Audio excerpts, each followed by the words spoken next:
Meus amigos e minhas amigas, bem-vindos a todos e a todas ao Conversas sobre o Mundo Contemporâneo, um programa do canal do Instituto de Economia da UFRJ que discute as grandes questões que estão acontecendo hoje no mundo.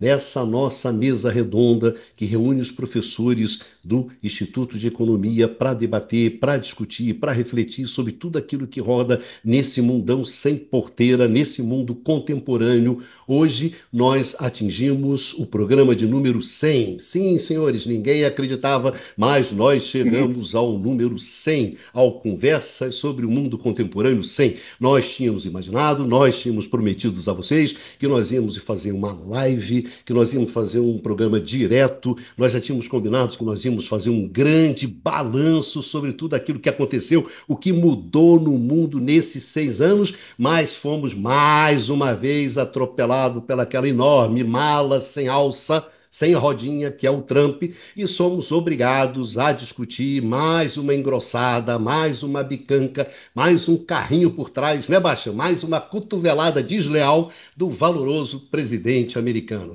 Então, o grande Prado, Luiz Carlos Delorme Prado, que vocês não sabem, mas é quem manda nessa bagaça. Pradinho ontem cancela tudo. Vamos ter que ir com o pau lá porque o negócio do Trump. Esquece esse negócio. Ou seja, Pradinho com aquele grande otimismo. Comemoraremos os 200. Faremos uma live no número 200. Então, no 200 a gente vai fazer um balanço dos 10 anos, do cacete que rola aí.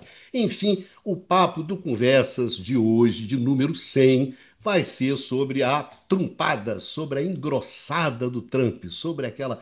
Ou seja, mais uma merda que o Prado que o valoroso Eu Trump faço faz, muito, mas manda olha para só. Olha o nós. ato falho, Olha hein? só, ato Olha o ato fálico, né? É falho. vingança, vingança. Não, o que o Trump faz, e só que dessa vez Hum, faz com a gente, né? Agora, para vocês terem uma ideia, a gente tinha pedido até um vídeo para o valoroso Eduardo Costa Pinto, justamente para nossa comemoração, né? Então, Costa Pinto tinha prometido lá que no meio dos seus grandes afazeres, lá na Petrobras, etc, etc, ia tirar um tempinho e gravar aquela gravação amiga, né, Baixazinha? Aquele afago ali, lembrando que Aquele ele também, depoimento. o Aquele depoimento, né? O depoimento, cara, né? Não, eu estou exatamente, o aqui agora cara. numa nova circunstância, mas tenho muito carinho, né, com Isso, conversa. exatamente. Agora eu não Ia vou. ser Jogar tipo aquela João Pedro depois de fazer 2 gols no dois Fluminense, gols entendeu? do Fluminense, exatamente. É Costa Pinto no seu momento, João Pedro, exatamente, exatamente. Então, cancela tudo isso e vamos lá falar sobre o nosso valoroso Trump, aqui com a nossa mesa. E, né, Pradinho, combinamos assim, quando a gente fizer o número 200, a gente vai então organizar uma coisa direita dessa vez. Olha, Pradinho, sei lá, hein? O Trump pode pegar a reeleição, né? não, não pode. Já seria o terceiro mandato. Seria uma rapaz, novidade. Terceiro vamos mandato também é difícil, né? Vamos descascar esse abacaxi, É. essa. Puta que pariu, essa bico na canela, como sempre do Trump. Ei, mala. Eu acho que é a maior mala do sistema internacional atualmente, né? Malaça. Aquele jogador que perdeu o jogo. Eu não vou falar dos nossos amigos argentinos, porque eles já tiveram essa fase. Eles têm mais recaída, mas já passaram dessa fase. Gostei muito das rádios argentinas lá descascando o comportamento dos jogadores argentinos. Fiquei surpreso, mostrando que nem os argentinos fazem mais como o Trump está fazendo, entendeu? Que é aquela coisa de cair em campo, arrumar confusão, né? Parar o jogo na porrada, né? Aquela coisa de quem não tem bola, não tem futebol, não tem porra nenhuma, só fica atrapalhando e o desenrolar do espetáculo. Pra vocês verem como é que eu fiquei puto com esse negócio do cancelamento do negócio que a gente tinha feito aqui. Pois bem, hoje estamos aqui com a nossa mesa, mesa tradicional, com Luiz Carlos Delorme Prado, Numa Mazati, Eduardo Bastian. Bom, senhores, bem-vindo a todos os três, né? Estamos aqui mais uma vez. Bastianzinho, feliz da vida, né, Bastianzinho? Olha só, Fluminense em terceiro lugar. O brasileiro melhor, né, Bastianzinho? Ficou em Feliz em terceiro. termos, né? Mas É, ué, mas é o. Não, quarto, ficou em quarto, Flamengo. quarta. Não, Palmeiras em oitavo, Flamengo em 11º e o grande Ó, Botafogo em 14º. Então o Fluminense foi melhor, né? Mas, Então, olha mas só, uma para só. observação, mas Diga, acho que depois de Paris Saint-Germain e Real Madrid, acho que perder a semifinal foi até livramento, né, pro Fluminense. ele livrou de um mico, né? De pagar o pau mico. Não, eu ia falar isso, né? Depois dessas notícias ótimas que vieram dos Estados Unidos, né? Com o Fluminense, o desempenho, agora hoje tem que descascar essa coisa que vem dos Estados Unidos, que é as besteiras, as cagadas que o Trump vai fazendo. Bom, senhores. Lembrando para vocês, para o pessoal que acompanha a gente, que vocês podem sempre, vocês encontram o Conversas na forma de podcast, no podcast Canal IE-UFRJ, nos melhores tocadores, agregadores de podcast que vocês têm aí nas lojas de aplicativos. Então, se você quer ouvir podcast, Conversa na forma podcast, Canal IE-UFRJ. Bom, Pradinho, você que botou ordem Vamos, na casa, não é isso? Você que definiu como é vamos que ia ser a começar. parada. Vamos lá, vamos pro jogo. Vocês depois.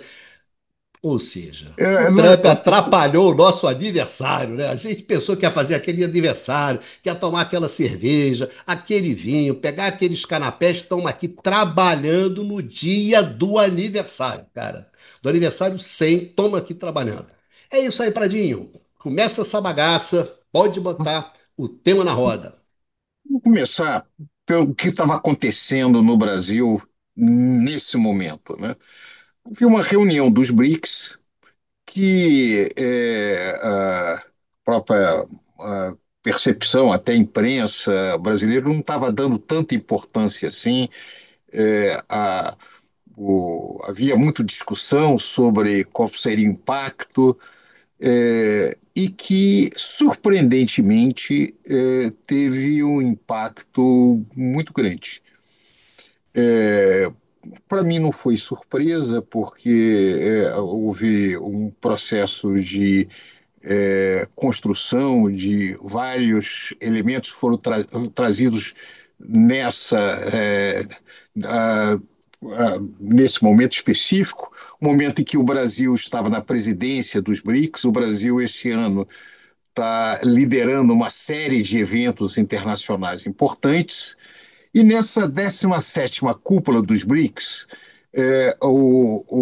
sob a presidência brasileira, né, reuniu 11 países membros permanentes, além de Brasil, Rússia, Índia, China, África do Sul, Egito, Etiópia, Irã, Arábia Saudita, Emirado Árabes Unidos e Argentina. A Argentina, obviamente, não foi, não era, não é membro, que deixou de, lá no início não quis ser, não quis participar.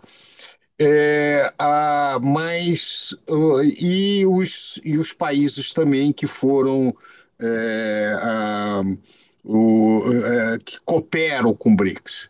E o documento da cúpula, o documento emitido pelo chefe do Estado foi muito interessante.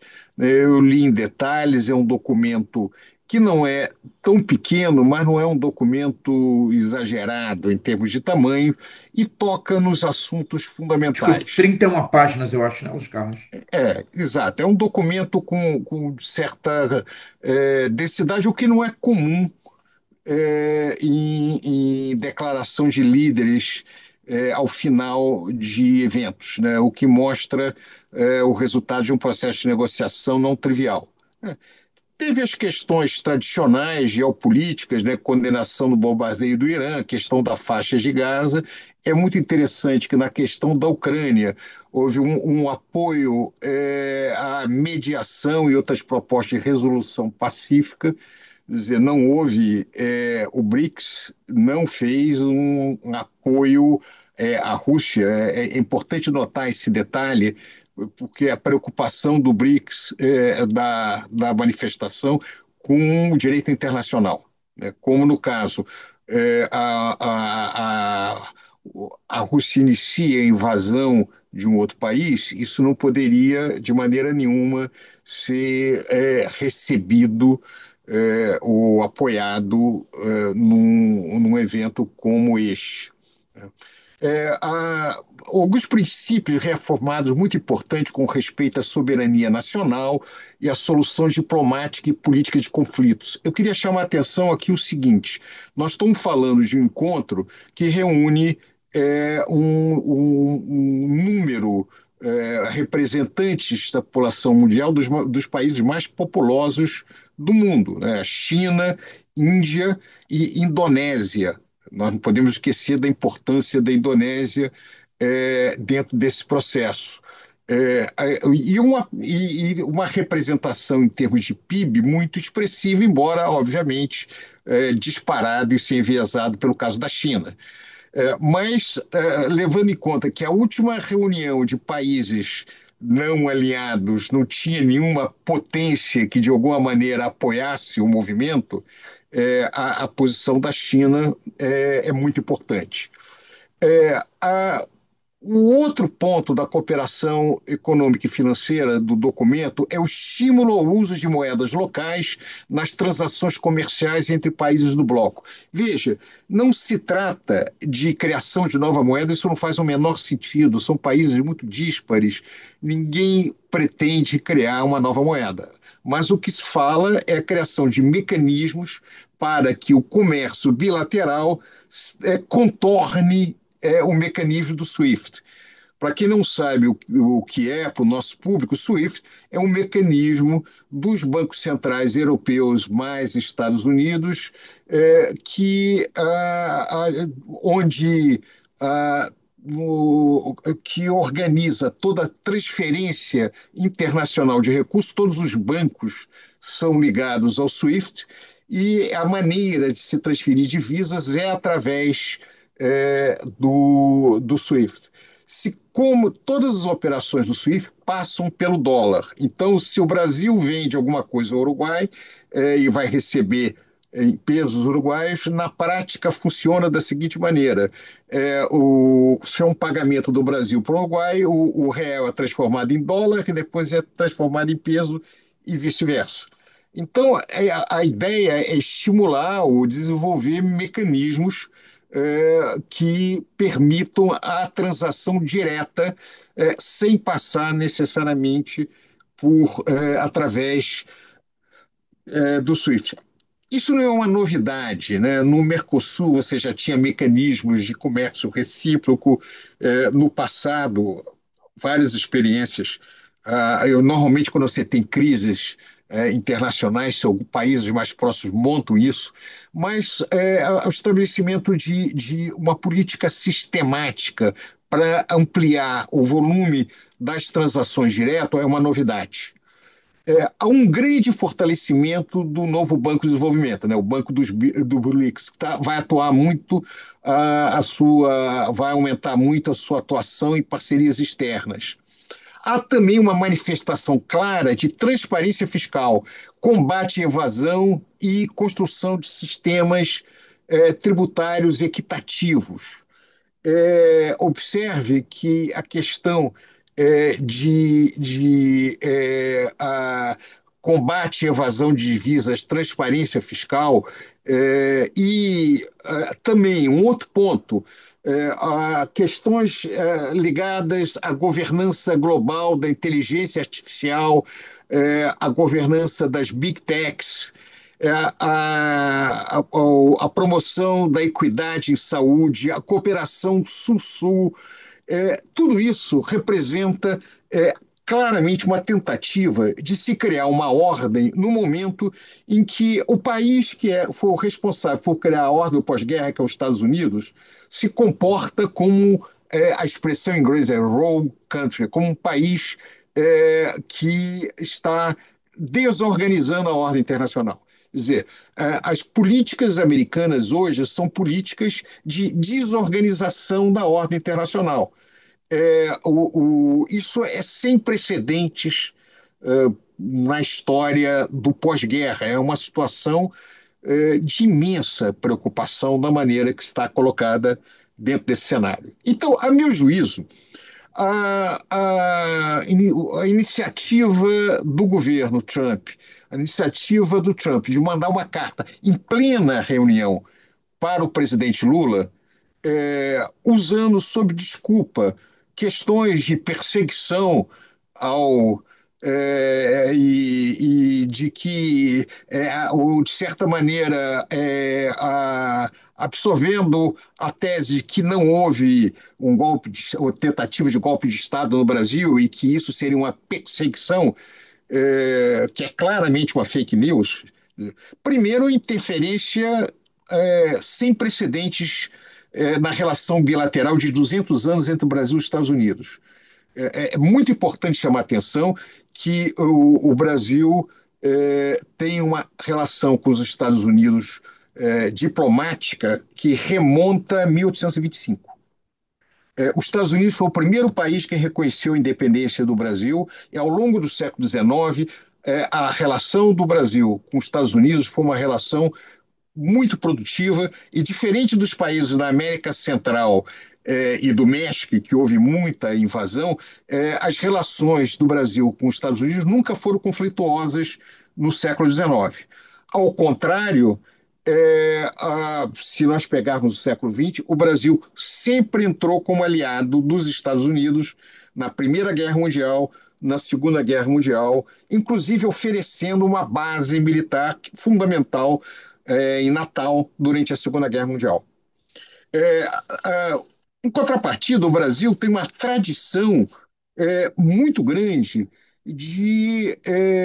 desde da sua independência no século XIX, independente do governo, de manter de altivez contra a soberania.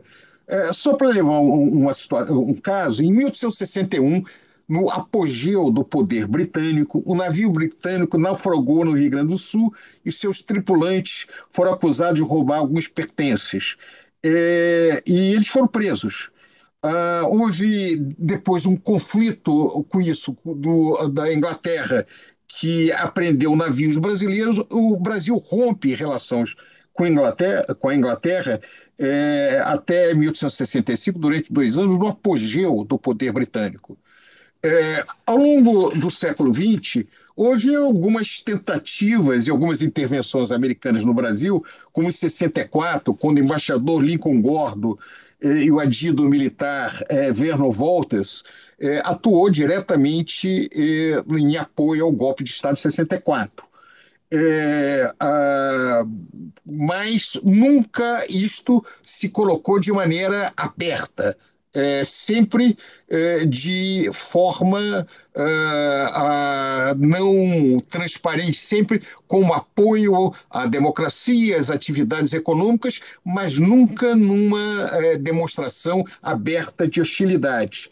Em outro momento histórico, em 77, quando, em pleno governo militar, né, na época em que as razões, inclusive, da pressão americana eram justas, porque tinham a ver com a questão da violação de direitos humanos do Brasil durante a ditadura militar, mas mesmo assim o governo Geisel vai ter uma postura dura de não aceitação de intervenção nos assuntos brasileiros e vai romper com o acordo militar que havia desde 1952 com os Estados Unidos. Governos conservadores como Jânio Quadros tiveram uma política externa independente no Brasil. A política independente no Brasil não foi apenas de governos à esquerda, como de Goulart ou como do Lula, foram também de governos conservadores. Então, essa tentativa de intervenção, fora o escândalo em termos de direito, a nossa postura aqui é uma postura acadêmica e um pouco isenta, mas quando questões que têm a ver como essa, de soberania, estão envolvidas, é impossível um cidadão brasileiro não manifestar uma posição indignada. Eu queria chamar a atenção para alguns fatos também que me deixaram muito preocupados. Eu achei, em primeiro lugar, a manifestação do governo brasileiro, do Lula, na sua nota, muito equilibrada e clara. Eu tive, inclusive, no Congresso brasileiro, discutindo a legislação, a lei recente sobre reciprocidade, a convite da Câmara, e eu, considerando, e a minha posição é que essa legislação é muito importante, porque ela dava flexibilidade para que o governo negociasse, mas também dava instrumentos para que o governo pudesse, eventualmente, mostrar uma posição de força e retaliar. Portanto, a indignação com esse tipo de ação não pode, de maneira nenhuma, ficar restrito a qualquer segmento partidário, porque isso afeta a totalidade dos interesses do Brasil, independente da posição política das pessoas ou da ideologia. Embora é importante colocar no seu contexto. Os Estados Unidos é um destino importante das exportações brasileiras, mas a perda do mercado americano está longe de comprometer o equilíbrio da balança, balança de pagamento brasileira, da balança comercial brasileira. 14% mais ou menos das exportações, elas são muito importantes em alguns produtos, especificamente aço, suco de laranja, produtos de aviação. Embraer pode ser afetada dentro dessa situação, mas é muito localizado. Afeta principalmente, aliás, o estado de São Paulo, por causa do suco de laranja, por causa da Embraer. Afeta um pouco o Rio de Janeiro, porque é a questão de aço, mas não tem um efeito tão grande dentro desse cenário. O que tem, e isto é muito é, ah, é importante chamar atenção, se segmentos que têm uma postura não nacionalista, de adesão automática a uma potência estrangeira, usar o ataque à soberania brasileira como forma de criar instabilidade política no Brasil. Aí essas pessoas se comportam como colaboracionistas durante a ação de países estrangeiros dentro do seu território. É muito grave, né? Eu achei também, isso é obviamente uma posição pessoal, a nota da Câmara e do Senado sobre a situação muito fraca, muito em cima do muro. Eu imagino, com o histórico de ex-presidentes da Câmara, Ulisses Guimarães, Ranieri Mazzilli, o Célio Borja, Bilac Pinto, alguns conservadores importantes, eles certamente eles devem estar, se vivos estivesse, ficariam igualmente incomodados. Não mostrou a grandeza e a firmeza que o momento merece. Mas, dito isso, como o nosso tema é de economia, ao final, a meu ver, o que se trata, o argumento político, é apenas uma desculpa para o que está em jogo. O que está em jogo é uma pressão para evitar que o Brasil atue na regulação das big techs, atue em temas como na governança global de inteligência artificial, portanto, em temas de interesse específico do grupo político que apoia o Trump nos Estados Unidos. Então, não me parece que é uma questão. O uso de um argumento de política interna, a meu ver, é muito mais um instrumento, uma justificativa para a disputa real. A disputa real tem a ver com interesses de qual é a autonomia que países como os nossos, representados pelos BRICS, terão para ordenar, contribuir para a ordem internacional, regular as empresas que atuam globalmente de maneira soberana, defender seus interesses e seu legítimo direito a desenvolvimento, a buscar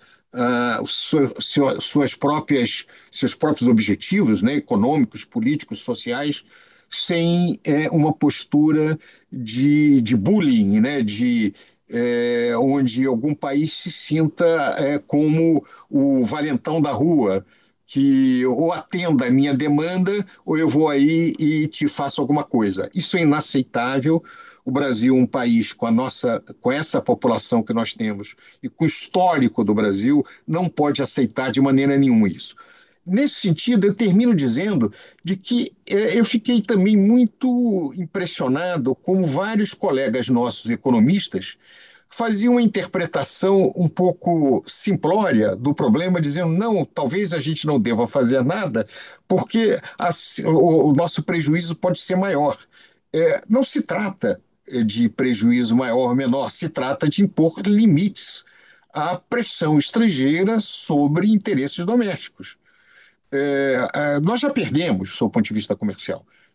Nós não o volume de tarifas, as tarifas já estavam em 25% na área de de, de aço, você já tinha uma série de problemas, agora dobrou. O que aconteceu é que em vários mercados inviabilizou o comércio. Agora, é importante chamar a atenção que o Brasil é também um destino importante de exportação dos Estados Unidos, principalmente em alguns produtos.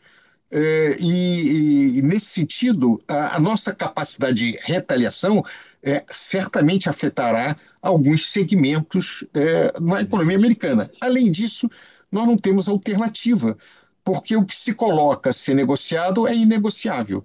Você não pode negociar, não, além das razões econômicas, um Estado nacional que negocia a sua soberania, ele deixa de ter capacidade de estabelecer objetivos de médio e longo prazo, de desenvolvimento, de crescimento, de independência. Bem, eu acabei falando demais, mas eu acho que o momento exigia, é um momento de reflexão, mas exigia uma posição mais clara. Nossa, que em última instância dedicamos a nossa vida à atividade de ensino, à atividade acadêmica, numa perspectiva clara, sempre na nossa tradição, na tradição da UFRJ, né? Na tradição da Comissão Econômica da América Latina, da CEPAL, desenvolvimentista e preocupado com os interesses não apenas do país, mas dos países em desenvolvimento em geral. É isso, Pradinho. Baixazinho, o Steve Bannon, né? Steve Bannon está falando, né, que cancele o processo contra Bolsonaro, que a gente cancela as tarifas, né? Eu acho que essa é uma dimensão do problema, né? Uma dimensão dessa disputa, mas fico me perguntando se é essa a dimensão. Ou seja, tem questões aí relativas à economia, relativa a Big Techs, né? Tem questões e interesses muito concretos que vão além de dar uma grande força aí para o nosso camarada, o Bolsonaro, né? E que então, a pedidos do Eduardo Bolsonaro, então Trump veio, né, para libertem o Bolsonaro que a gente, né, ultrapassa, etc.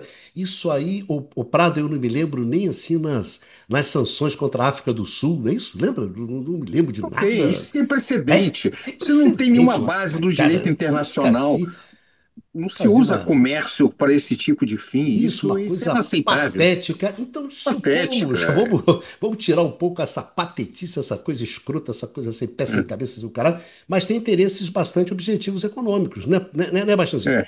Quer dizer, tem caroço aí embaixo desse angu, né? Tem bastante caroço nesse angu aí. O negócio não é só o, o nosso liberte o nosso valoroso camarada Bolsonaro, essa coisa de. Nesse angu tem caroço, cara. Não é só isso. Jabuti não nasce em árvore, né? Não nasce mesmo, rapaz. Ou é enchente ou mão de gente. Bicalho, bom, a atribuição, né, de que as sanções estariam sendo aplicadas em função do tratamento que Bolsonaro estaria recebendo aqui no Brasil, do judiciário, que estaria sendo perseguido, isso é jogo de cena, né? Isso é jogo de cena, é como te diria na linguagem coloquial, né? O Trump deu uma moral pro parceiro, né? Deu uma moral pro Bolsonaro, tá? Mas na verdade as questões é, substantivas, né? As questões que importam são de ordem econômica. E acho que você e o Luiz Carlos colocaram muito bem, né? Que isso está ligado à questão da regulação das big techs, né? Hoje, nesse contexto, né, eu li um artigo interessante no Valor Econômico, depois eu posso passar a referência, deixar aí nos, como é que se fala, nos comentários, não, Isso, na descrição do vídeo. na descrição do vídeo, exatamente, que chamava atenção para o seguinte, né, chamava atenção para esse fato, né, de que a grande questão que estava por trás era da regulação das Big Techs, e lembrava do seguinte, tá, que as Big Techs no Brasil colocaram muito dinheiro, né, fizeram muito lobby para barrar a PL 2630, tá? E que estavam muito insatisfeitas, irritadas com uma decisão de junho do Supremo Tribunal Federal do Brasil, né, de que o artigo 19 do Marco Civil da Internet seria parcialmente inconstitucional, tá? E com isso, quer dizer, as empresas, né, teriam que controlar mais aquilo que elas, essas empresas Big Tech, mais o que elas publicavam, né, porque elas ficariam responsáveis pelo conteúdo publicado. Tá? Isso desagradou em cheio, tá, as empresas é, de Big Tech que representam hoje nos Estados Unidos, tá, é uma parcela, é, tem um peso muito grande na economia norte-americana. Tá? As chamadas sete magníficas na Apple, Microsoft, Alphabet, que é do Google, Amazon, Nvidia, a Meta, Tesla, representam 30%, né, do índice SP 500. Tá? Isso no final de 2024. Então tem um peso grande na economia americana e tem atuado muito, né? E tem tido, é, tem atuado muito em relação a esse governo atual, tá? Do Donald Trump. Então, essa é a questão de fundo, tá? E é uma das questões de fundo, na verdade, a questão da regulação das redes, tá? É uma das grandes questões internacionais, né, que se colocam na economia mundial hoje, né? São questões que não é só o Brasil que está discutindo, tá? A União Europeia, por exemplo, está sendo firme na questão de regular a atuação desses setores. Tá? Então, é interessante que justamente esse artigo chamava atenção que, olha, se é para retaliar, eventualmente, tá? É nesse tipo de serviço é que você conseguiria um impacto maior, né? E há uma discussão hoje, por exemplo, no Canadá e na União Europeia, né, justamente de impostos sobre serviços digitais. Tá? Então, são elementos aqui que constituem, né, que fazem parte dessa conversa. Tá?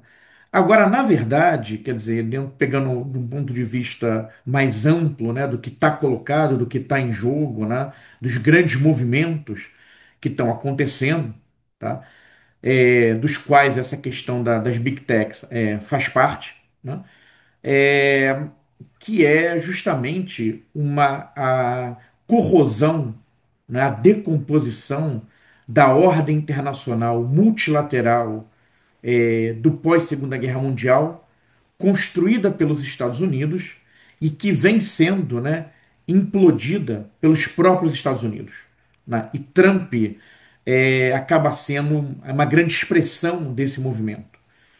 Já no seu primeiro governo, ele tinha feito encaminhamentos nessa direção. A vitória do Biden, né, o Biden tentou reverter esse processo e agora o Trump retomou, tá, mas de maneira mais intensa e muito mais agressiva. Tá? Isso se dá com o esvaziamento das instituições multilaterais, tá? Do ponto de vista das alianças, um afastamento, né, talvez a gente possa falar de abandono, por exemplo, dos aliados históricos do pós-Segunda Guerra Mundial da Europa, tá? E essa imposição de tarifas, né, de grandes tarifas, num movimento que seria de cima para baixo, né? Quer dizer, numa atitude que a gente poderia, talvez, não de maneira muito precisa, né, chamar de imperial, né? Então, quer dizer, o Brasil é a vítima do momento, né, mas esse tipo de movimento já foi feito agora nos primeiros meses do governo Trump contra México, contra Canadá e contra a China. Tá? E há uma sinalização de que será feito com outros países também. E aí, nesse movimento, quer dizer, de uma ordem internacional que está se corroendo, tá? Há uma série de pontos de interrogação, né, de incerteza sobre, né, sobre o porvir, né? Sobre a ordem que está por vir e essa ordem que está se organizando. Então, no meio dessa desorganização, tá? Os BRICS são uma iniciativa muito interessante, né? Que tem ali, na verdade, o país que desponta como sendo aquele que pode, que vai competir com os Estados Unidos, disputar a hegemonia com os Estados Unidos, que é a China, tá? Mas também outros países, uma série de países emergentes. Tá? Originalmente, né, o Brasil, né, a Rússia, a Índia, né, junto com a China, pouco depois a África do Sul, e em 2023 houve um esforço de ampliação desse grupo. Tá? Exatamente qual é o papel que esse grupo pode exercer não é tão claro, né? Até porque a sua ampliação, tá? A inclusão de países, novos países, países diferentes, cria uma dificuldade de estabelecimento de uma agenda comum, né? Então isso não pode ser negligenciado. E há aqui interesses também divergentes, há desconfianças não desprezíveis, por exemplo, entre Índia e China. Tá? A Índia sempre teve a preocupação de que os BRICS não fossem um grupo chinês, né? Liderado pela China. Tá? E a Índia, por exemplo, tem feito movimentos, tá? Seja de acordos comerciais, seja do ponto de vista de parceria em termos de tecnologia militar com o Ocidente. Tá? Enquanto, por exemplo, um dos novos entrantes, né, nos BRICS, que é o Irã, né, acabou de ser atacado pelos Estados Unidos, né, pela dobradinha Estados Unidos-Israel. Tá? Então não é tão claro, né, quer dizer, o que, que esse grupo pode fazer, exatamente qual é a, a atuação mais concreta, né, que ele poderá ter no futuro. Tem tido algumas iniciativas, como por exemplo essa que o Luiz Carlos mencionou, da desdolarização, mas de todo modo é um movimento, tá, que vale a pena mencionar. Né? Quer dizer, de um lado, justamente essa desestruturação de uma ordem internacional, tentativas de reorganização, grupos surgindo, tá? E disputas em algumas questões importantes, como, por exemplo, tem uma disputa em torno dos chips, né? E tem-se disputa, por exemplo, da regulação das big techs, que está sendo travada aqui no Brasil, mas também a Lures. Acho que com isso eu passaria para o Numa. Depois a gente pode retomar outros temas, como ponto de vista do impacto mais objetivo das medidas comerciais, né, e coisas do gênero. Valeu, Bastanzinha. Numa, a gente já discutiu aqui sobre os BRICS, né? Várias vezes. E sempre fica aquela discussão de qual é a real dimensão dos BRICS, né? O que pode se esperar deles, o que não pode, etc, etc. E parece que o Trump acha que se deve esperar muita coisa, né? Parece, pela reação do Trump, parece que é um jogador na mesa é bastante pesado, né? E mesmo sobre a regulamentação das Big Techs, a questão da inconstitucionalidade que está sendo discutida no Supremo, né?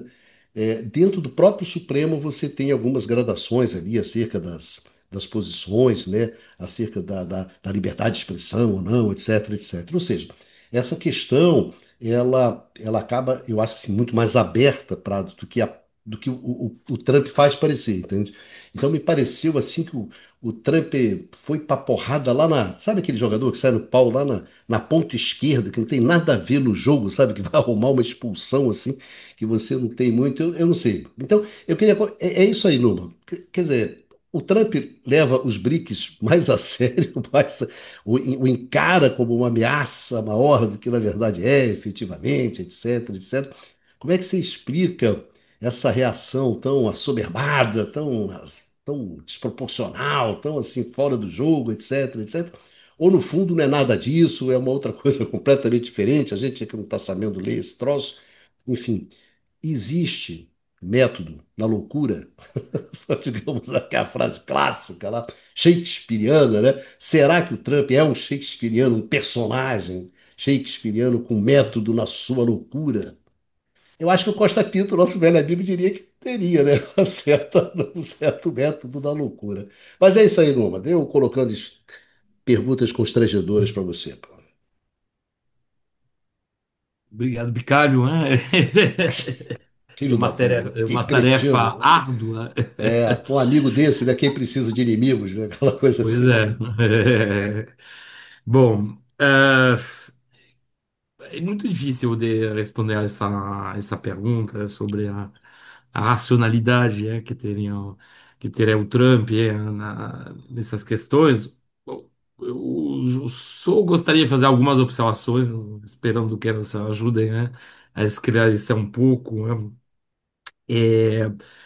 O primeiro elemento, bom, que foi já sublinhado, né, pelo Eduardo, né, depois da fala do Luiz Carlos, né, em relação aos BRICS. Bom, de facto, a própria heterogeneidade que já caracterizavam os BRICS quando era só BRIC, ficou maior com BRICS e muito maior com a integração nos novos países mais recentemente, faz com que o alcance real dos BRICS enquanto organização parece, por enquanto, relativamente limitado, tá? O próprio, se a gente for pegar o exemplo do Banco dos BRICS, mesmo se, como sublinhou o Luiz Carlos, há uma previsão de ampliação da sua atuação, bom, na prática, hoje é limitada, né? É muito inferior à atuação de qualquer um dos bancos de desenvolvimento chineses, né? Imensamente inferior, na verdade. O Banco dos BRICS, pelo menos até agora, empresta em dólares. Então lá também a gente vê que a questão do surgimento de uma alternativa monetária parece ainda bastante longínquo, né? Da mesma forma, como foi sublinhado pelo Eduardo, existe dentro dos BRICS fortes antagonismos. E se houver, e aí, bom, seria a transição para a questão mais específica do Brasil, a reação que teve a Índia em relação ao conflito, bom, que acabou, né, entre Irã de um lado e Israel do outro. Bom, mesmo se lá no final teve a entrada dos Estados Unidos, mas eh, a Índia não se posicionou de uma forma muito firme contra a agressão israeliana, né, de Israel, no Irã, tá? Israelense. Israelense, isso. No Irã, tá? Pelo contrário, falou, seria melhor privilegiar a via da paz. E aí, nesse sentido, que eu queria chegar ao Brasil. E muito curioso que, rompendo justamente com uma tradição diplomática muito mais ponderada, o Brasil tenha se pronunciado de forma tão, vamos dizer, tão enfática, né, contra a agressão israelense em relação ao Irã. Não que eu acho que seja errado, né, não é questão, mas diplomaticamente realmente isso rompe, né, com um paradigma que, em geral, é muito mais equilibrado, né, por parte da diplomacia brasileira.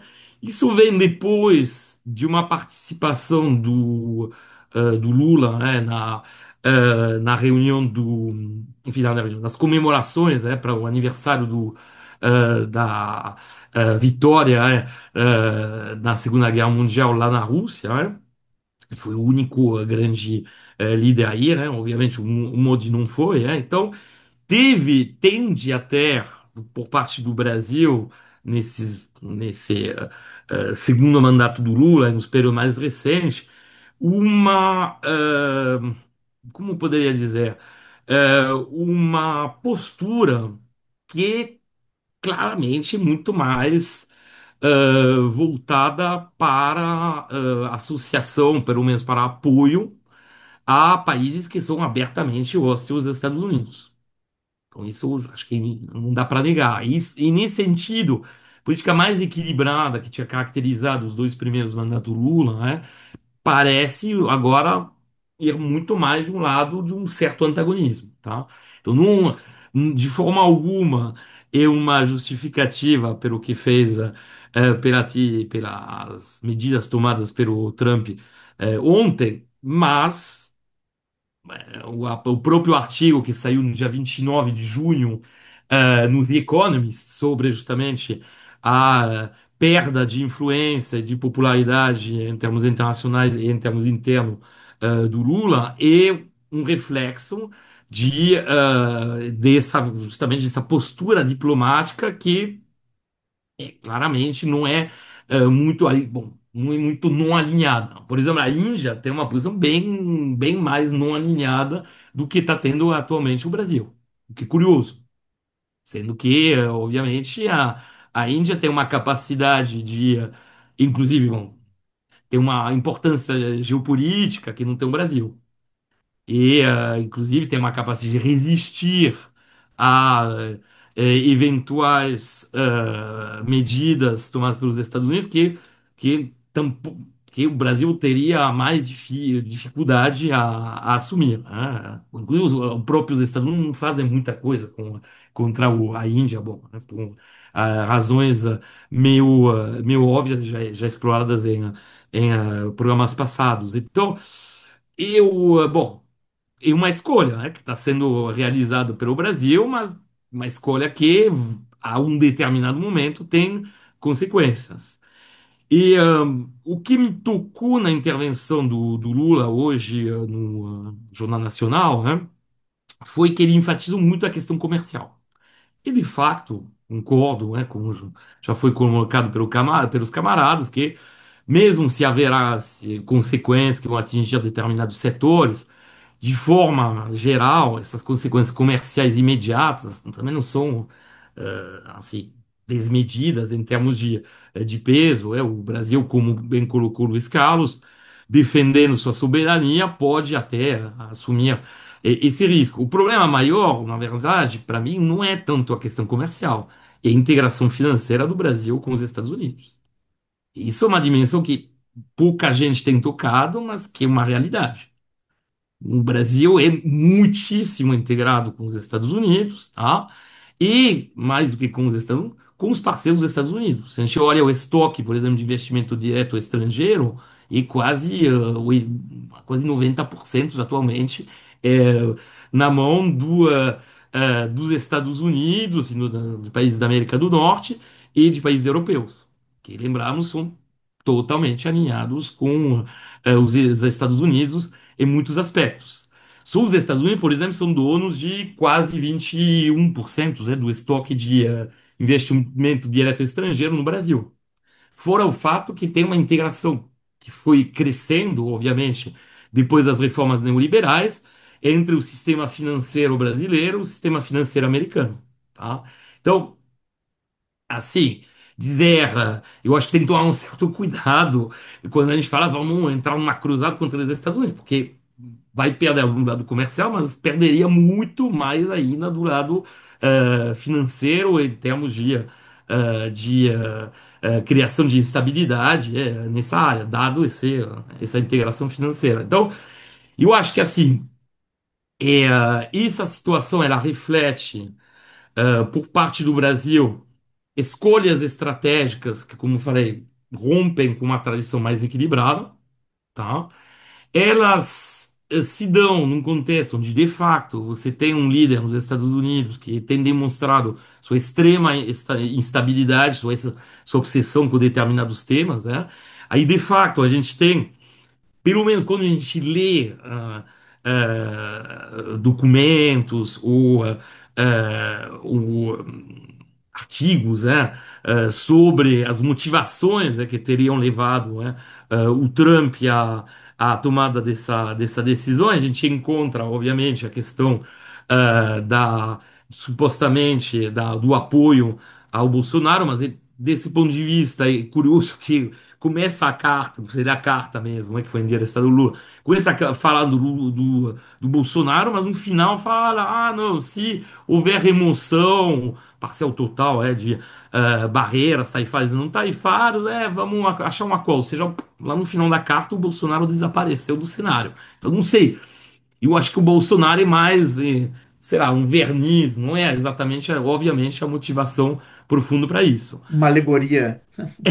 Exatamente. Bom, já que vamos aproveitar para apoiar o nosso amigo. Deve ter sido o raciocínio dos círculos trumpistas, mas a motivação supostamente, já que foi colocado, era mais ligada a esse papel crescente que teria o Brasil dentro dos BRICS, e mais do que isso, uma afirmação de um apoio crescente a países que são identificados pelos Estados Unidos como países inimigos, tá? Então, já o statement que, enfim, as, as críticas realizadas contra os países dos BRICS, dizendo que ia aumentar de 10% a mais, né, as tarifas contra esses países, as advertências já voltadas contra o Brasil já anunciavam que tinha esse contexto, né? Obviamente entra nisso uma, uma visão onde pelo posicionamento político do Lula, ele é visto como um inimigo, né? Mas eu acho que mais do que isso, parece se inserir justamente nessa ideia de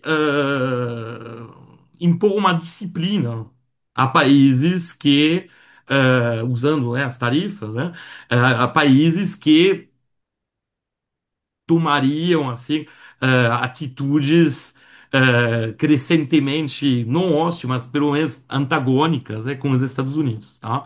Aí, obviamente, entra a questão do apoio a arranjos monetários alternativos ao dólar, mesmo se o Brasil não é tão assim, não é tão claramente, não apoia tão claramente essas iniciativas. Mesmo se, por enquanto, elas são relativamente limitadas, tá? Mesmo se elas existem, né?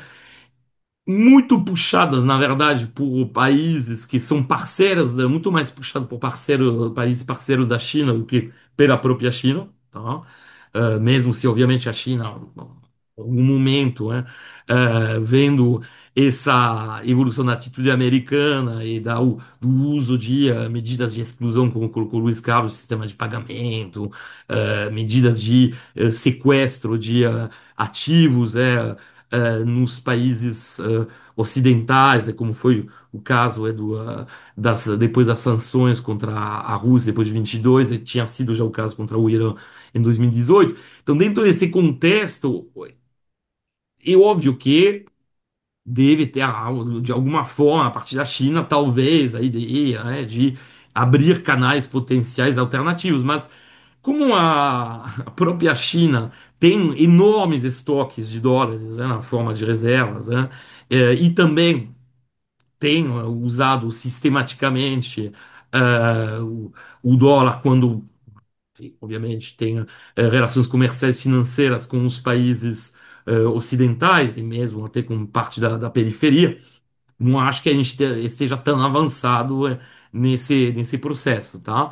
Então, e por isso que parece curioso, e aí eu encerraria minha fala com isso, que os Estados Unidos, via Trump, tenha expresso, tenha expressado uma preocupação em relação a um ataque contra a soberania, enfim, o status do dólar como moeda internacional, tá? Inclusive, o próprio ele falou, o dólar é um dos pilares do poder dos Estados Unidos, então, porque, por enquanto, não parece haver realmente um grande perigo contra esse status do dólar. Então, é um pouco o que você falou, Ronaldo. De um lado, os BRICS não parece ser uma ameaça tão grande, justamente por conta da sua falta de coordenação, tá?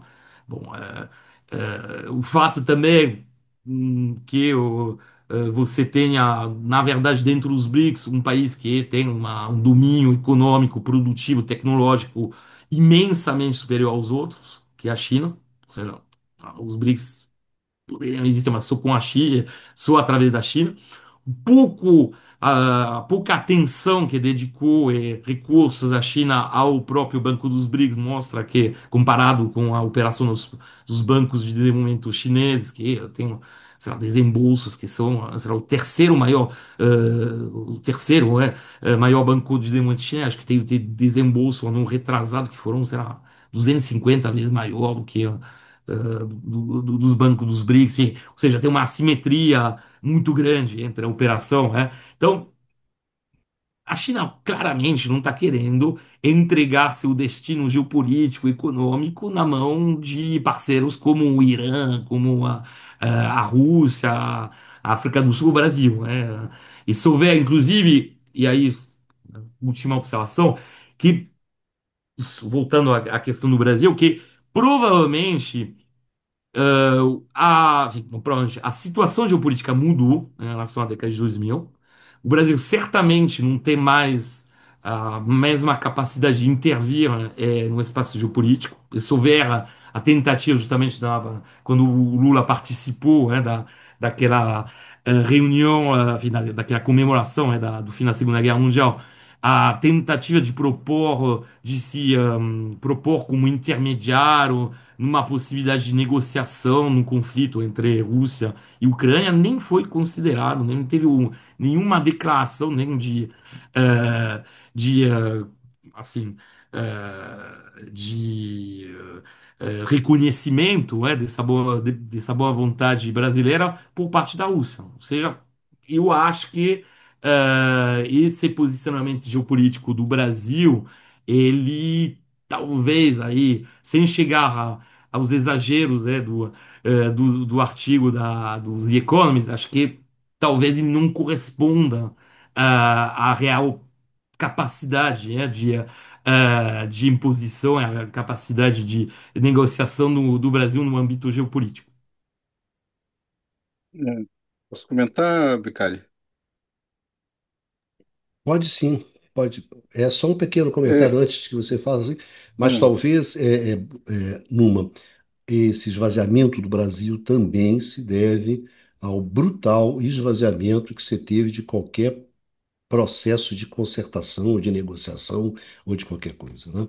Então não é só o Brasil que perdeu peso nesse espaço, é que o próprio Ah, não, espaço não, você está perdeu certíssimo, espaço, né? cara. E O o cara que, mundo então assim, mudou. a turma do Exatamente. deixa disso, nessa altura, como o Isso. Brasil estava sempre, né, que o Brasil era a turma do deixa disso, a turma do deixa disso perdeu muito espaço, né? Perdeu muito Exatamente. Porque o espaço. Brasil tem uma tradição, em termos, vamos dizer, diplomático, que é muito reconhecido. Isso. É amplamente reconhecido que a diplomacia brasileira tem ótimos representantes, tem uma tradição muito ancorada, só que realmente num mundo onde Acho que a ninguém está força interessado na parece se impor, diplomacia, né? não mais a diplomacia, aí realmente, bom, é um pouco mais Digamos complicado que é uma qualidade usar. brasileira que não está muito Exatamente, valorizada exatamente, atualmente no contexto. exatamente. Bradinho, Bom, vai lá, bem, garoto. eu tenho uma visão muito diferente da tua. Eu quero até colocar, até para entender um pouquinho as coisas. Primeiro, o BRICS nunca pretendeu ser, nem o BRIC, nem o BRICS, um sistema lá Bretton Woods. Quer dizer, ninguém pretendeu, desde a origem, montar um sistema de governança global alternativo. Tanto que quem apresentou muito bem os argumentos, para quem acompanhou os debates, foi o primeiro-ministro da Malásia. A Malásia tem uma longa tradição com o movimento do Terceiro Mundo. Ele se apresenta muito mais numa tradição antissistema que vem no movimento dos não aliados. É, a, Portanto, inclusive, as instituições criadas nos BRICS têm como pressuposto o equilíbrio em termos de participação. Você falou a questão da China com o Banco dos BRICS. É, a, o capital do BRICS, diferente do Banco Mundial, você tem um equilíbrio nas participações, nas cotas.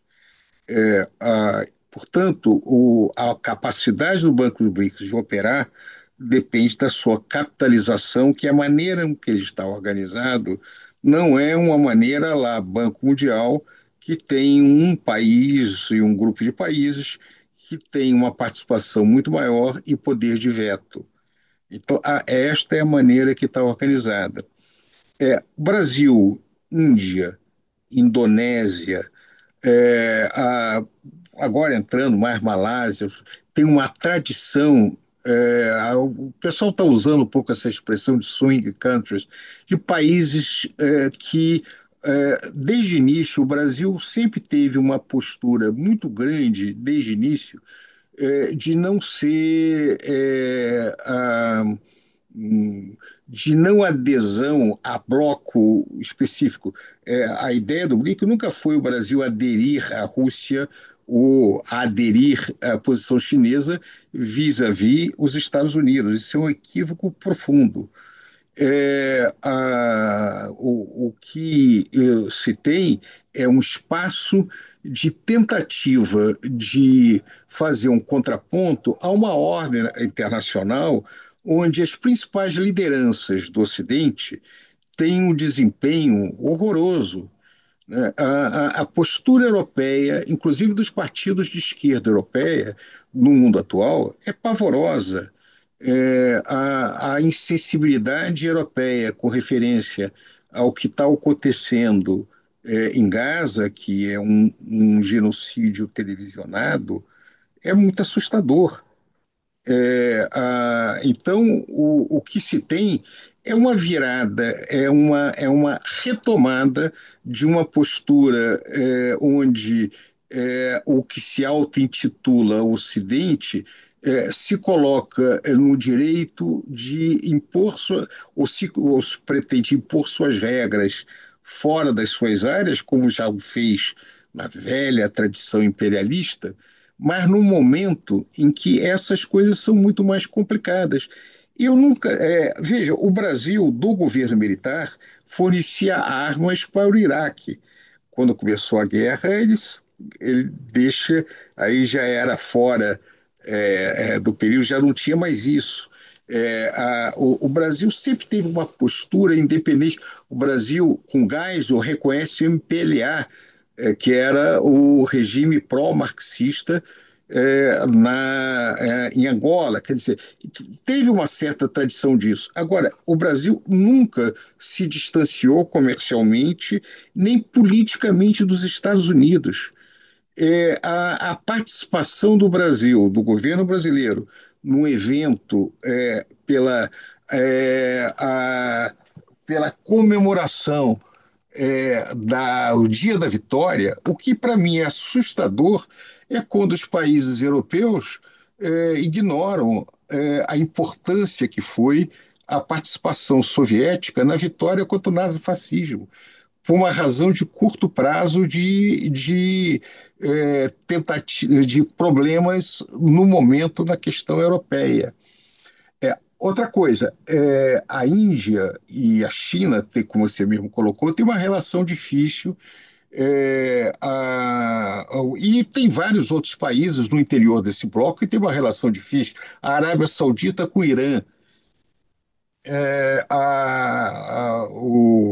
O Brasil, a iniciativa de paz brasileira foi lá no início, no que se refere à questão do conflito na Ucrânia. Logo ficou claro que esse conflito, a possibilidade de terminar via negociação, me parece quase nula. Se houver negociação, será depois de algum tipo de resultado militar que está aí, que será que se colocar nos próximos momentos adiante. Então, eu nunca vi, no caso do governo brasileiro, e nem na política feita no Brasil, qualquer ideia de se distanciar do lado ocidental para um apoio incondicional, no caso, Rússia ou China. No que se refere ao Irã, o que se tem é um ataque unilateral a um país soberano, independente do fato que o regime do Irã é um regime, obviamente, teocrático, o discriminador com todos os problemas, tal como o da Arábia Saudita. Então, o fazer menção quanto o ataque a um outro país e os riscos que isso pode trazer, né? Nós fizemos aqui um programa com o Chico Carlos que mostrou a complexidade desse tipo de situação.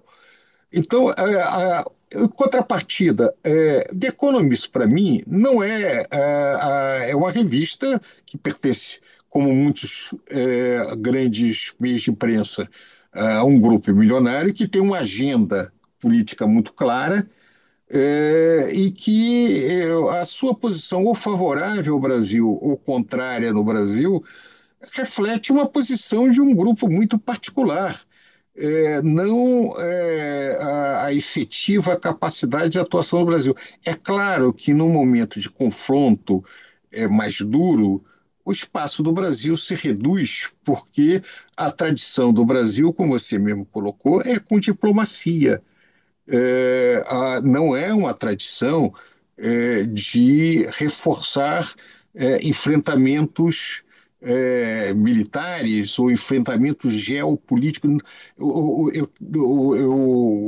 Não há nenhum interesse do governo brasileiro. O governo brasileiro sabe disso. Itamaraty, que tem as suas divisões, mas ele também sabe disso.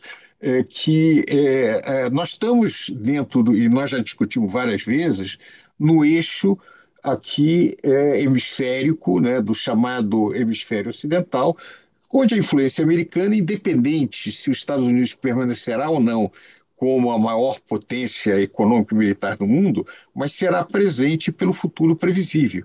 Agora, um bom exemplo da complexidade dessa situação o Paul Krugman, que é insuspeito por ser um indivíduo aí mais à esquerda, né? Ele é um liberal americano clássico ligado ao Partido Democrata, fez uma declaração bem dura dizendo que, fora na expressão dele, né, a burrice de fazer essa ação contra o Brasil, reflete, isso já era razão suficiente para pedir o impeachment do Trump. Obviamente, isso é um discurso retórico dele, mas mostra que a ideia de que o Brasil está radicalizado à, à Rússia, eu acho profundamente equivocada.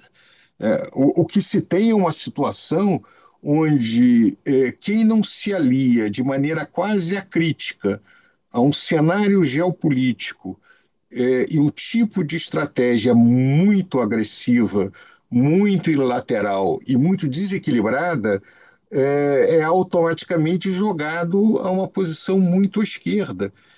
A Tati falou uma vez uma declaração que eu acho muito interessante. Quando perguntaram para ela qual é a maior vitória que ela colocava, que era mudar o seu próprio partido, não, a minha maior vitória foi ter mudado o Labour. Então, a radicalização à direita que você tem hoje e a posição que você tem hoje na Europa, mesmo dos partidos à esquerda, é tão conservadora e se distancia tanto da tradição civilizatória europeia que está jogando qualquer posição mais relativa como se fosse uma oposição ao Ocidente. O Brasil jamais poderia ser uma oposição ao Ocidente pela nossa tradição.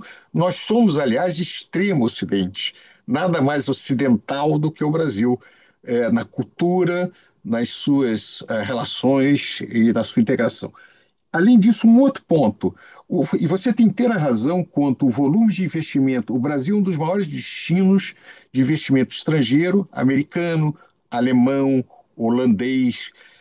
Mas isso não é um ponto de fraqueza, isso também é um ponto de força, porque esses países querem desvalorizar esse imenso ativo aqui.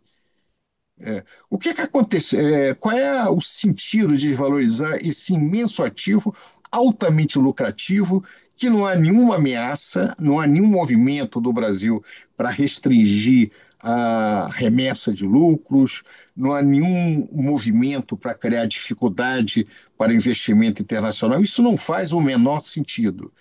Então, eu entendo que, nesse momento, o que a gente tem que chamar atenção é que há uma desordem internacional. Essa desordem vem sendo promovida, em primeiro lugar, pelos Estados Unidos, por razões diversas.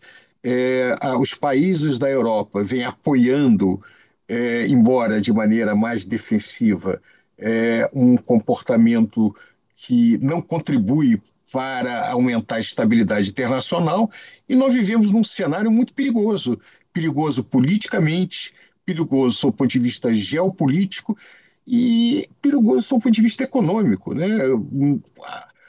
A próxima crise, ninguém sabe de onde virá, mas tudo indica que viveremos ainda não muito, algum tipo de estabilidade econômica não trivial. Mas isso é mais ponderar um pouquinho, pelo menos na minha visão, onde eu coloco o BRICS. Eu coloco o BRICS na tradição do movimento de não aliados, é isso que eu vejo na sua versão contemporânea. Baixazinho, você quer falar um pouquinho? Só que você está tão quietinho aí. Não, não, tô escutando. Acho que passar para o Numa, porque o Luiz Carlos fez um contraponto, né? Então acho que seria interessante ouvir o Numa. Então, um faz o ponto, outro contraponto, e você fica no ponto e vírgula, tá certo. Vai lá, Luba. Faz um terceiro ponto É, também, Baixa, não tem problema nenhum, não. Não, ele está no E ponto e vírgula. veja, Então, mas agora faz o ponto eu, réplica, após, eu e o né? Numa sempre temos muitos pontos comuns e temos pontos de discordância, mas isso é a riqueza do mundo acadêmico. réplica, tréplica. Bom, Exatamente. aí algumas A gente adora esse observações, trem. assim, como? A gente adora esse negócio, né? Quando tem Pois tréplica, é a essência do. aí que a brincadeira fica boa, né? Que a brincadeira fica legal. Exatamente. Algumas observações em relação às últimas observações do Luiz Carlos. Sobre a questão sobre a questão de facto do posicionamento político, e eu acho que é, a gente, de facto, por conta da associação da construção dos BRICS e das iniciativas que nascem na periferia, você pode pensar que o anti-imperialismo, que seria um fundo associado aos BRICS, poderia ser associado de alguma forma, um movimento de esquerda. A gente poderia, muitas vezes, ter feito um paralelo entre a situação Só para atual. lembrar que mod é extrema-direita, é importante chamar a atenção disso. Não, mas justamente, ia chegar a esse ponto. É, E aí, a gente poderia, muita gente, inclusive, o que não é o nosso caso, nem do Luiz Carlos, nem do Eduardo, nem do Ronaldo, nem o meu, né? Faz, inclusive, referência de forma errada, o que, para quem leciona com isso, história econômica, como o caso de nós três, é obviamente um erro fundamental faz um paralelo entre a situação atual e a situação da Guerra Fria. Não tem nada a ver. Do lado da Guerra Fria, você tinha dois blocos que representavam polos muito diferentes em termos de sistema de organização política, de organização econômica, organização social. Nada disso. Representavam Existia dois um- modelos, né? claro. Isso. Sim, dois modelos, e, bom, de forma alguma, os BRICS propõem algum tipo, como foi sublinhado pelo Luiz Carlos, até pela heterogeneidade, não propõe nenhum modelo, né? Inclusive, eu não falei a nenhum momento que os BRICS pretendiam construir uma nova ordem monetária internacional, né? A ideia seria, pelo menos o desejo de alguns, é que surjam alternativas, né, em termos de arranjos monetários. Né? É um pouco diferente. O problema é que os BRICS, se a gente for olhar a lista dos países, basicamente a gente é essencialmente constituído por regimes ou autocráticos, né? Tipo, se a gente pegar o Egito do Al-Sisi, a eleição dele foi com 97 alguma coisa por cento na última eleição, então não dá para dizer que é exatamente um pluralismo. Uh, a Rússia não é exatamente um país de esquerda, mesmo se às vezes tem essa confusão entre a União Soviética, mundo, A tá? Rússia é um governo de direita também. A Rússia é Extrema-direita, de direita, não tenha exatamente. dúvida. O Irã, bom, mesmo se aí mistura com Olha, questão, é extrema-direita. Os Emirados e também é extrema-direita, em muitos aspectos. Ou seja, basicamente, se a gente for olhar a lista dos países, pô, tirando o Brasil e a África do Sul, são os únicos que ao mesmo tempo são democracias e não são de extrema-direita. Todo o resto e a Índia, né? A Índia é de extrema-direita, mas é uma é de democracia. extrema-direita com um monte. Então, Exato. ou seja, fazer uma associação de alguma Não. forma entre esquerda e BRICS me parece no mínimo problemático desse ponto de É. vista. Sendo que concordo totalmente, isso é um tema que a gente explorou amplamente com o Luiz Carlos, que, bom, infelizmente, essa direitização do mundo em democracias é uma realidade. Só vê os Estados Unidos, só vê a situação da Europa, onde, bom, a Itália já caiu, né? Onde as pressões da extrema-direita são cada vez mais fortes, num horizonte não tão longínquo, tem, bom, sei lá, a Holanda também tem uma coalizão com um partido de extrema-direita. A situação na França é de ficar muito perto da chegada ao poder da extrema-direita. Na Alemanha, que era impensável ainda uma década atrás, também a extrema-direita tem avançado muito forte. Então, tem esse movimento generalizado, tá? Então, a grande dificuldade para uma pessoa progressista hoje é justamente de achar. E, nesse sentido, a meu ver, e algo que inclusive até pela dificuldade, pela heterogeneidade que tem na região, uma construção de uma alternativa justamente ao sistema dominado pelos países ocidentais, tinha sido a construção de uma integração latino-americana, tal como ela foi feita na década de 2000. Quando você tinha quase todos os países que eram progressistas, aí sim você tinha um programa comum, você tinha, você tinha algo, um movimento que parecia muito promissor. Infelizmente, o período que vai de 2014 até o final da década de 2010 levou a uma mudança radical, né, em boa parte da região. Hoje a gente está numa situação meio heterogênea, né? Teve, obviamente, a vitória do Milei nas eleições argentinas, teve a vitória também da direita como se diz, no Equador, mas ao mesmo tempo a gente tem a consolidação da esquerda no México. E olha que a posição do México, a gente já explorou isso em alguns programas, não é das mais fáceis, né? Mas depois do López Obrador, né, a atual presidente foi eleita triunfalmente. Tem adotado, inclusive, muitas receitas, entre aspas, brasileiras, em termos de construção de um estado de bem-estar social, com a ampliação das transferências, com aumentos significativos do salário mínimo. Bom, a gente tem um experimento, o Boric teve lá no Chile, bom, com seus percalços, mas que, ou seja, e a América Latina não está numa situação que não é, obviamente, aquela que a gente observa na década de 2000, mas e talvez o Brasil devesse investir mais, entre aspas, energia, justamente, até pelo peso que aí sim é um peso real na América do Sul, porque o Brasil é a máquina, né, que é a locomotiva da região, que puxa a demanda agregada da região como um todo, que tenha o mercado interno com uma escala capaz justamente de sustentar em um movimento de integração mais do que comercial produtiva, né? Então, eu acho que esse é um caminho para progressão. Então, de forma alguma, a gente pode dizer que o Brasil tem que se inclinar frente aos Estados Unidos. Ainda mais, bom, vamos dizer, a truculência, né, da atitude americana.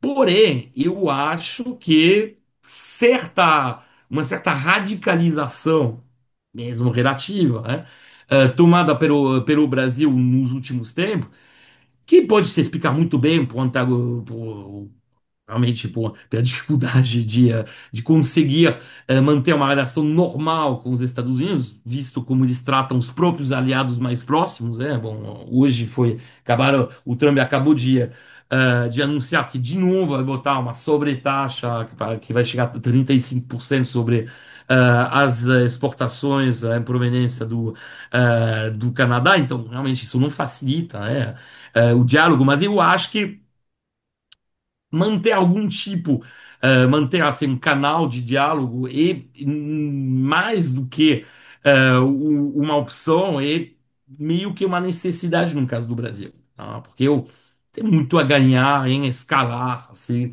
no antagonismo crescente com os Estados Unidos, tá? E mesmo se, como falou, muito bem o Lula na intervenção dele hoje, obviamente, bom, os governos passam, né? Então, nada garante que o Trump seja reeleito, né? Inclusive, bom, então, era, eu só queria fazer essas pequenas observações. Pequenas considerações. Isso.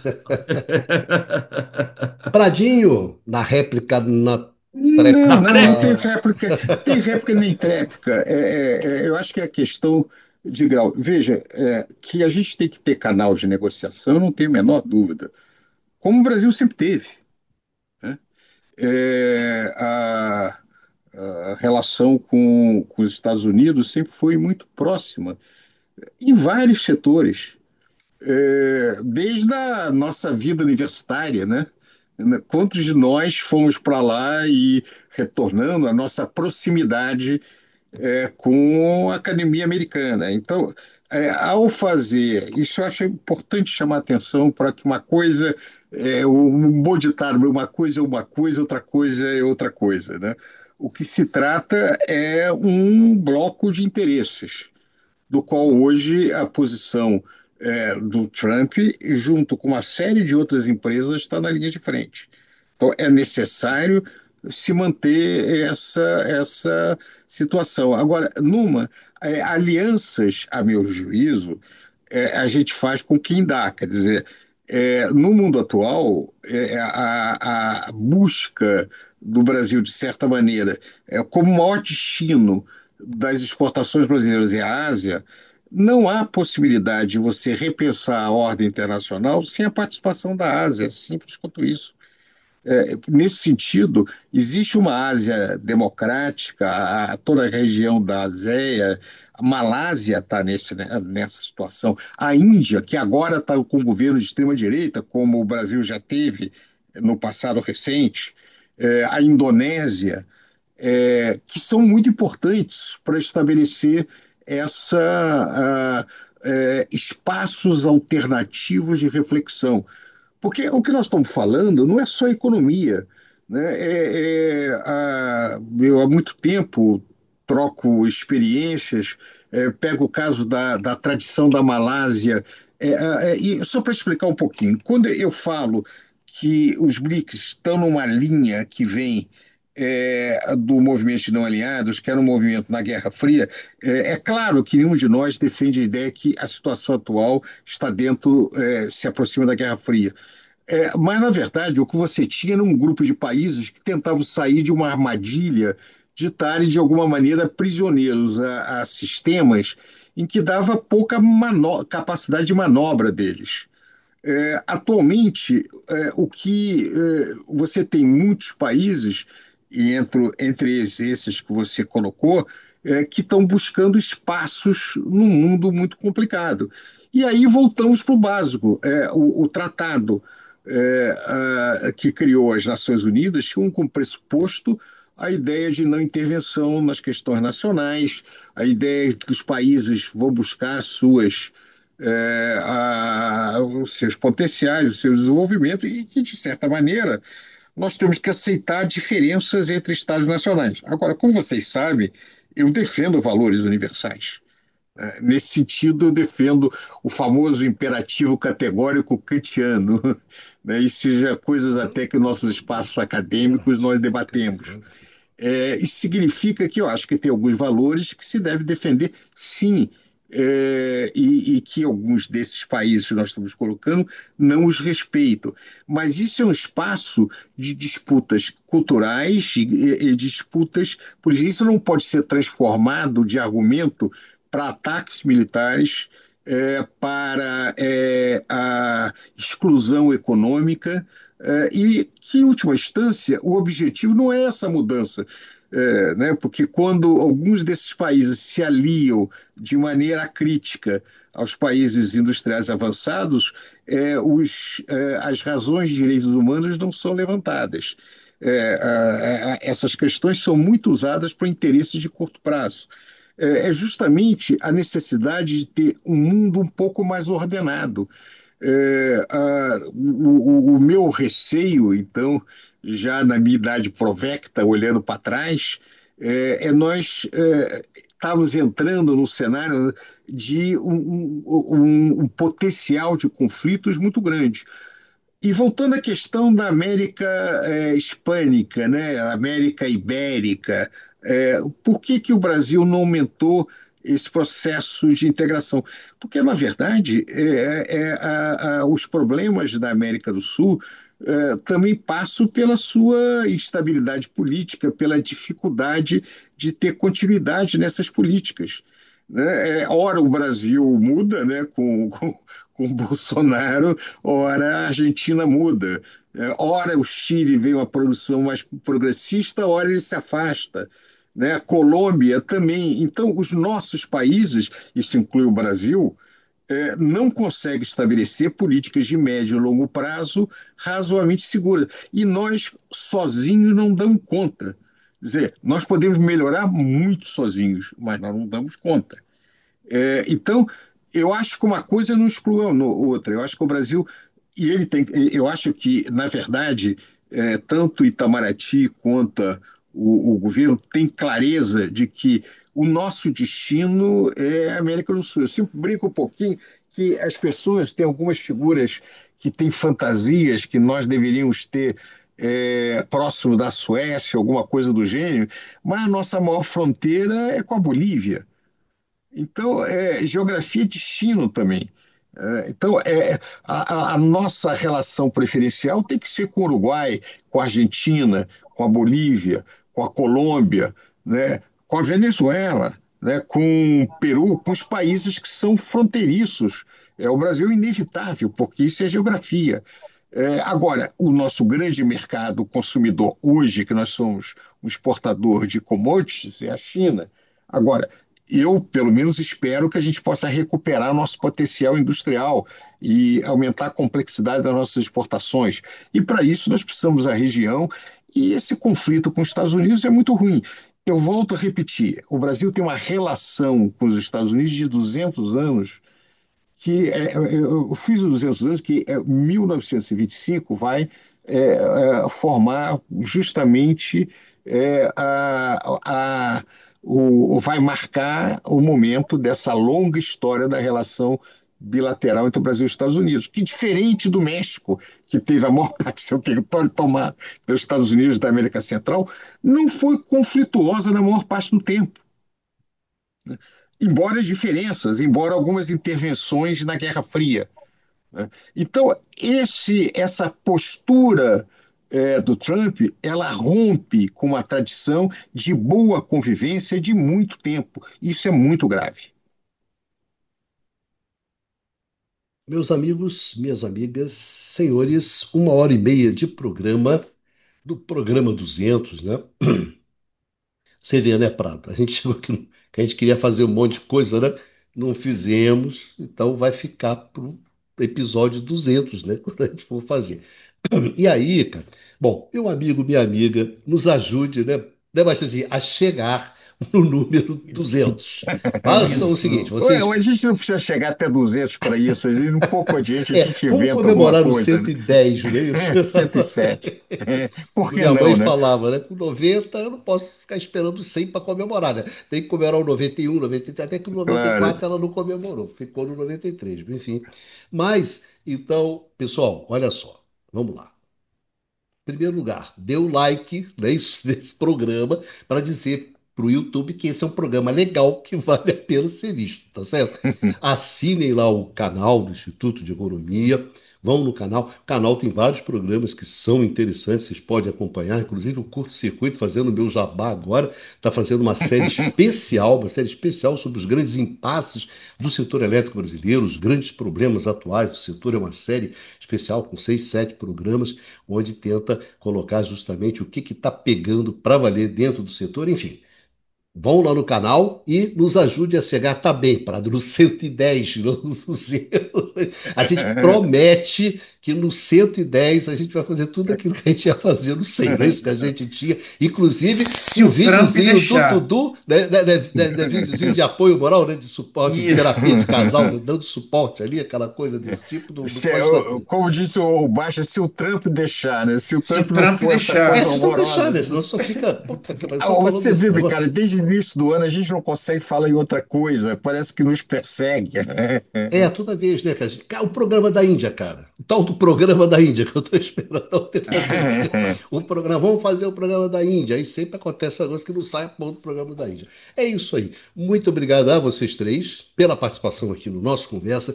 Muito obrigado a todos os nossos amigos, a todas as nossas amigas que assistem, que acompanham a gente aqui. E a gente se encontra no próximo Conversa sobre o Mundo Contemporâneo aqui no canal do Instituto de Economia da UFRJ. Enfim, vida que segue e se cuide.